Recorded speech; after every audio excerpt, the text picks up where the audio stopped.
சீராக்கமும் கழிவகற்றலும். Osmo regulation and excretion. சரி பாப்போம். முதலாவது பிரசாரண சீராக்கம்னு சொன்னா என்னன்னு சொல்லுங்க. இதெல்லாம் பிள்ளைகள் இந்த கன்செப்சுவல் விஷயங்கள். சரியா, வெறும் பாடமாக்கி படிச்சிருக்க விஷயங்கள் இல்ல. இயற்கை ஆற்றலுக்கு தேவையான காரணிகள் சும்மா பாடமாக்குற இல்லையா? வன்காரம், மண்பூலம், செறிவான உப்புக்கள், உயர் கதிர்வீச்சு, உயர் வெப்பநிலை, இப்படின்னு பாடமாக்குற விஷயம் அல்ல இது. ரைட்டா? இதெல்லாம் கொஞ்சம் கன்செப்சுவலான விஷயங்கள், விளங்கிதான் படிச்சோம். பிரசாரண சீராக்கம், ரெண்டாவது என்னது? கழிவாற்றல். சரி பாப்போம். பிரசாரண சீராக்கம் தான் என்னன்னு சொல்லுவோம். ஒஸ்மோ ரெகுலேஷன் சொன்னா என்ன? கழிவாற்றல் சொன்னா எக்ஸ்கிரீஷன். சரி, கவனிங்க.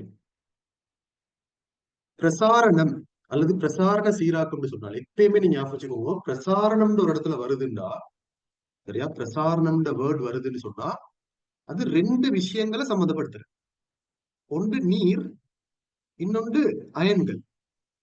அயன்கள் அல்லது நீர்ல கரையக்கூடிய கரையங்கள்னு சொல்லுவோம். பிரசாரணம் வந்தா எப்பயுமே எங்கேயாலும் ஒரு இடத்துல பிரசாரணம் வந்தா ஞாபகம் வச்சுக்கோங்க, நீரையும் அயன்களையும் பத்தி கதைக்கும். இது இன்னைக்கு இப்ப பிரசாரண சீராக்கத்துக்கு நான் சம்மந்தப்படுத்துற ஒரு விஷயம் தான்.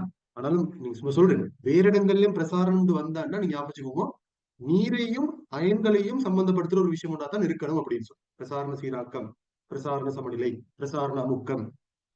சரியா? அப்படி என்ன சரி வந்தாண்டா ஞாபகம் வச்சுக்கோங்க, பிரசாரண அந்த வேர்ட் வந்தாலே அர்த்தம் ஏதோ நீரையும் அயனையும் சம்பந்தப்படுற விஷயமா இருக்கு. இப்போ ஒரு நாள் பிரசாரண சீராக்கம். பிரசாரண சீராக்கம் சொன்னா என்னென்றால், நீர் மற்றும் கரையங்களை சமநிலையில் வைத்த சமநிலையில் வைத்த இதுக்கு பிரசாரண சீராக்கம் சொல்றேன். சரியா? நீரையும் கரையங்களையும் சமநிலையில வைக்கிறது. நீர்ட அளவையும் கரையங்கள் அளவையும் சமநிலையில வைக்கிறது. சரியா?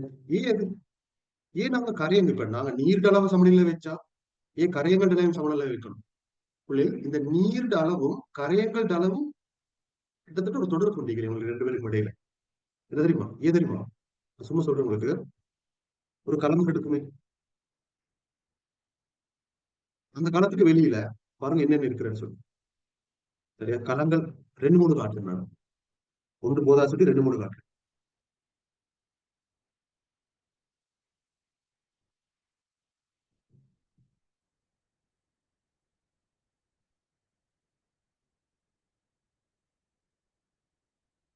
இதெல்லாம் களங்கள். இந்த களங்களை சூழ உங்களை எல்லாருக்கும் தெரியும், குருதி மயிர்கலன்கள் குருதியை கொண்டு வந்து கொண்டிருக்கும். குருதி மயிர்கலன்கள் குருதியை கொண்டு வந்து கொண்டிருக்கும். அப்படித்தானே? எல்லாருக்கும் தெரியும் தானே?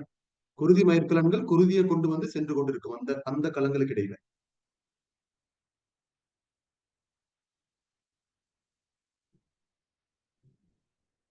இந்த களங்களுக்கு இடையில குருதி மயிர்கலன்கள் இடையில குருதியை கொண்டு போறோம். ஆனா நம்ம எப்படி காட்டுவோம்?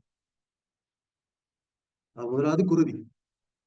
அடுத்தது அந்த களங்களுக்கு பக்கத்துல இன்னொரு கலனும் வந்து போகும். தெரியுமா? வந்து போகும் அல்ல, வந்து இப்படி நீட்டி கொண்டிருக்கிற. சரியா? நீட்டி கொண்டிருக்கிற வந்து போறல். இந்த குருதி மயிர்கலன்களை போல இந்த மயிர்கலன்கள் வந்து போறல்ல, வந்து இப்படி முடிவடைந்து நீட்டி கொண்டிருக்கிற. இப்படி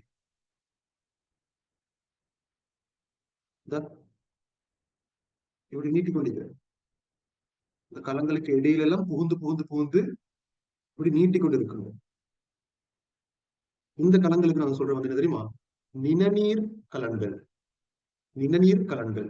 இது நாங்க குருதி சுற்றோட்ட தொகுதியில படிக்கிற விஷயம். நாங்க என்ன குருதி சுற்றோட்ட தொகுதியை முடிக்காதனால நான் அதை என்னன்னு சொல்லிட்டே போறேன். H2ல அதெல்லாம் பார்த்துட்டு இருக்கிறோம். அப்ப இது நான் சொல்றேன் நிணநீர் கலன். இது குருதி மயிர்கலன்.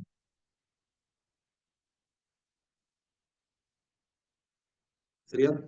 இப்ப தெரியும் உங்களுக்கு, குருதி மயிர்கலன் உள்ளது காணப்பட போறது குருதி. சரியா? குருதி மயிர்கலன் உள்ளது காணப்பட போறது குருதி. நிணநீர் கலன் உள்ளது காணப்பட போறது நிணநீர். நிணநீர். சரியா? நிணநீர். அதே போல இந்த கலங்கல சூழ, இந்த கலங்கல சூழ, சரியா? இந்த கலங்கல சூழ, இந்த கலங்கல் இடைவெளிகள் அல்ல, பாருங்க, இடைவெளிகள் உள்ளுக்கு, இடைவெளிகள்ல காணப்படும் ஒரு திரவம். அந்த திரவத்துக்கு நாம சொல்லுவோம் இளைய பாயி. இளைய பாயின்னு சொல்லுவோம். அப்படி இல்லை என்றால் உங்களுக்கு சொல்லலாம் சிற்றிடவெளி பாய் அல்லது சிற்றிடைவெளி பாய், சிற்றிடைவெளி பாய் அல்லது சிற்றிடவெளி பாய் அல்லது இளைய பாய், எல்லாம் ஒரே விஷயம் தான். மூணாவது அம்சம் என்னன்னு சொன்னால் இளைய பாய். நாங்க எங்க புக்ல சொல்லிக்கிற மாதிரி சொல்றேன். புக்ல ரெண்டுமே சொல்லிக்கிறேன். நாங்க இதுதான் பொதுவா எக்ஸாம்ஸ்ல வாரு. சிற்றிடைவெளி பாய். சரியா? அப்ப இதெல்லாம் பாருங்க, ஒன்று நிணநீர், ரெண்டு குருதி, மூணு சிற்றிடைவெளி பாய். இது மூணையும் சேர்த்து நாங்க சொல்றேன் தெரியுமா? இது மூணையும் சேர்த்து நாங்க சொல்ற உடல் பாய் அல்லது உடநீர் அப்படின்னு சொல்றோம். பொடி ஃபிளூயிட்ஸ். பொடியில் இருக்கிற எங்களோட பொடியில் இருக்கிற ஃபிளூயிட்ஸ், பொடியில் இருக்கிற திரவத்தன்மைகள், திரவத்தன்மையான பதார்த்தங்கள், திரவங்கள். எங்களோட உடம்புல இருக்கக்கூடிய திரவங்களுக்கு தான் நாங்க சொல்றோம் உடநீர் அப்படின்னு சொல்லி. கேட்டா இது மட்டுமல்ல, இன்னொன்று இருக்குது, மூளைய முன்னான் பாய்ப்பொருள் ஒன்றும் இருக்குது. அதுவும் நாங்க உடநீர்ல தான் சேர்க்கிறோம். அப்புறம் இப்ப நான் காட்டுகிற படத்துல நிணநீர், குருதி, சிற்றிடைவெளி பாய், இதெல்லாம் நாங்க உடநீராக கருதும். இப்ப இந்த உடநீர் எல்லாத்திலுமே, நிணநீர் எடுத்தாலும் சரி, குருதி எடுத்தாலும் சரி, சிற்றிடைவெளி பாய் எடுத்தாலும் சரி, இது எல்லாத்திலும் என்ன இருக்குதுன்னா நீர் இருக்குது, அயன்கள் இருக்குது. சரியா? நீர் இருக்குது, அயன்கள் இருக்குது. இந்த அயன்கள் இருக்குதானே, இந்த அயன்கள் எங்க இருக்குதோ அந்த இடத்துக்கு நீர் கவரப்பட்டு வரும். உதாரணமான சொல்றேனே, உதாரணமான சொல்றேன், இந்த சிற்றிடைவெளி பாயில அயன்கள் அளவு அதிகரிக்குதுன்னு, சோடியம் பிளஸ், கல்சியம் 2+, அது இதுன்னு சொல்லி கரையங்கள் அளவு அதிகரிச்சா, சிற்றிடைவெளி பாயில கரையங்கள் அளவு அதிகரிக்கிற நேரம் கரைய அழுத்தம் அதிகரிக்கும், கரையத்தின் அழுத்தம் அதிகரிக்கும். அப்படி இல்லைன்னா நான் சொல்லலாம் நீர் அழுத்தம் குறைவடையும், சை குறைவடையும். கரையங்கள் அளவு அதிகரிக்க அதிகரிக்க அதிகரிக்க நீர்ட நீர் அழுத்தம் நீர்ட அழுத்தம் குறைவடையும் தானே, கரையங்கள் அளவு கூட கூட.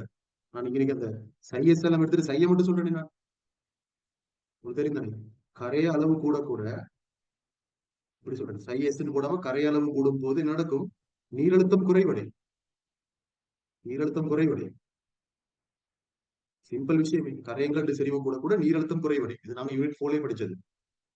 சரியா? கரையங்கள்ல கூட கூட கரையங்கள் சேர்க்க நீரழுத்தம் குறைஞ்சு கொண்டு வரும். அப்படி நீரழுத்தம் களத்தில் இருக்கிற நீரழுத்தத்தை விட குறைஞ்சன்னு சொன்னா, களத்தில் இருந்து நீர் என்ன செய்யும், சிற்றடைவெளி பாய்க்கு வரும். சரியா? அதே மாதிரி குருதில, குருதிலும் கரை அழுத்தம் அதிகரிச்சுன்னு, அல்லது குருதிலையும் கரையங்கள் அளவு அதிகரிச்சுன்னு. அப்ப என்ன, குருதிலையும் நீரழுத்தம் குறையும். இப்ப குருதியில் உள்ள நீரழுத்தம் இந்த சிற்றிடைவெளி பாயில் உள்ள நீரழுத்தத்தை விட குறைஞ்சா குருதிகளுக்கு நீர் போகும். இப்ப அதே மாதிரிதான் இந்த சிற்றிடைவெளி பாயில் உள்ள நீரழுத்தத்தை விட நிணநீர், இந்த நிணநீர் கலன்கள்ல காணப்பட்ட நிணநீர் நீரழுத்தம் குறைஞ்சா அந்த நிணநீர்களுக்கு நீர் போகும். இப்ப அப்படி இல்ல, மாறி நடக்கும் மேலுமே, மாறி நடக்கும் மேலும் எப்படின்னா பாருங்க, களத்துள்ளுக்கு கரையங்கள் அளவு அதிகரிக்குது, களத்துள்ளுக்கு கரையங்கள் அளவு அதிகரிக்குது. அப்ப களங்களுக்கு நீர் அழுத்தம்